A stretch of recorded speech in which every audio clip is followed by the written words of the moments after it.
Hello दोस्तों, सभी को नमस्कार। तो इस वीडियो में बात करते हैं हम CSI नेट के एग्ज़ाम के बारे में। तो मेरा जो एग्ज़ाम है वो क्वालिफाई हुआ है बिना जो कोचिंग करे, मतलब पेड कोचिंग।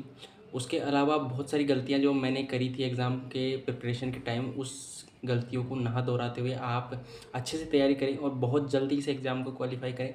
उन चीज़ों के बारे में हम बात करते हैं। तो सबसे पहले, अगर आप मास्टर्स के स्टूडेंट हैं तो आप कोशिश करें कि आप बहुत सारी किताबें पढ़ें।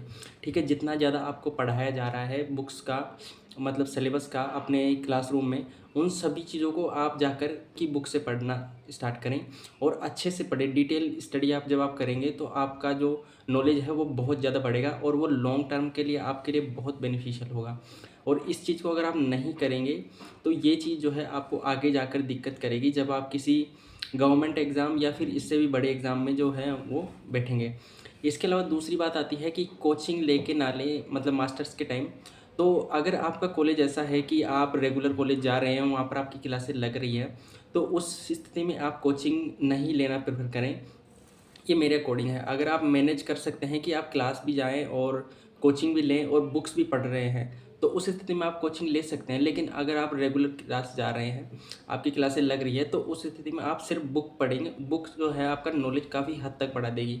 ठीक है? और कोचिंग वो बच्चे लें जिनकी, मान लीजिए आप कॉलेज नहीं जाना पड़ता, आपको डिपार्टमेंट में नहीं जाना पड़ता, आप मतलब सेल्फ ही खुद से पढ़ते हैं, एग्ज़ाम देते हैं, तो उस स्थिति में आप कोचिंग ले सकते हैं और अच्छी कोचिंग लें ताकि वो आपका ब्रॉड एरिया कवर करे।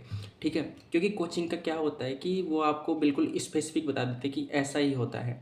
अब जब आप किताबें पढ़ते हैं तो आपको ये चीज़ें पता लगती है कि हाँ, ऐसा भी हो सकता है, ऐसा भी हो सकता है, ऐसा भी हो सकता है।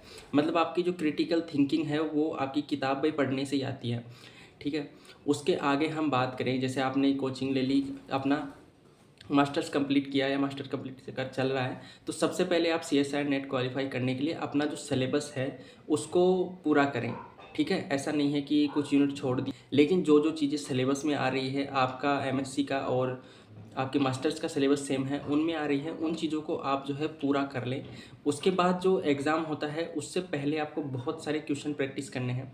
उन क्वेश्चन प्रैक्टिस करने के दौरान आपको सभी चीज़ों का ध्यान रखना है, आपको रिवीजन भी साथ साथ करना है, आपको क्वेश्चन प्रैक्टिस भी करना है।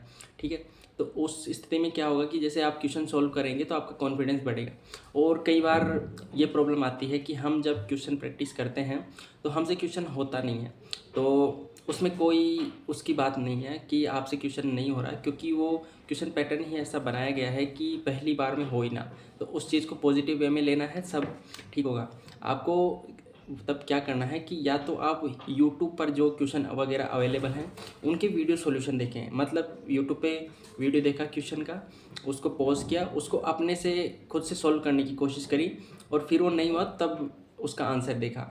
या फिर आपके पास जो बुक है उसका क्वेश्चन पढ़ा, आपने आंसर देखे उसके, आपको लगा कि ये होगा नहीं होगा, हो रहा है नहीं हो रहा, उसका आंसर देखो, कोई दिक्कत नहीं है। ऐसे आप बार बार करेंगे, बार बार उन्हीं क्वेश्चनों को करेंगे, आपको वो याद होंगे, आपकी मेमोरी पावर बढ़ेगी और आपको जब एक दो बार क्वेश्चन कुछ कर लेंगे तो आपके अंदर जो क्रिटिकल थिंकिंग है वो डेवलप होगी और आप नेक्स्ट टाइम के लिए तैयार हो जाएंगे कि उन क्वेश्चनों को अपन कैसे टैकल कर सकते हैं। और वही चीज़ जो है वो एग्ज़ाम में काम आती है। अभी कोई सा भी जो एग्ज़ाम हो रहा है उसमें यही चेक किया जाता है कि आप कितना अलग तरीके से सोच सकते हैं। ये नहीं कि आपको कितना याद है, कितना आपने पूरा रट के रखा है।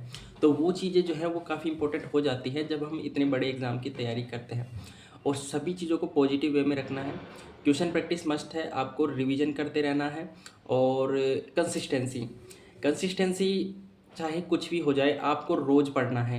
चाहे आपको आधा घंटा मिल रहा है, बहुत सारा दिन काम है, आपको आधा घंटा मिल रहा है, आप सुबह उठ के जल्दी आधा घंटा पढ़िए, पर पढ़िए रोज़। इससे क्या होता है, अगर ब्रेक मिल जाता है तो पीछे तक का वो जो है आपको कवर करने में आपका आगे का टाइम चला जाता है। तो उस स्थिति में हमारा दिमाग भी फिर डाइवर्ट होता है, हम खुद से थोड़े डिमोटिवेट हो जाते हैं। तो वो सब चीज़ें आपको ध्यान में रखनी है और अच्छे से तैयारी करती रहनी है। ठीक है? और अगर आपका कोई डाउट हो और मतलब कहाँ कहाँ से पढ़े, इसका मैं अलग से वीडियो बना दूंगा, तो आप पूछ सकते हैं।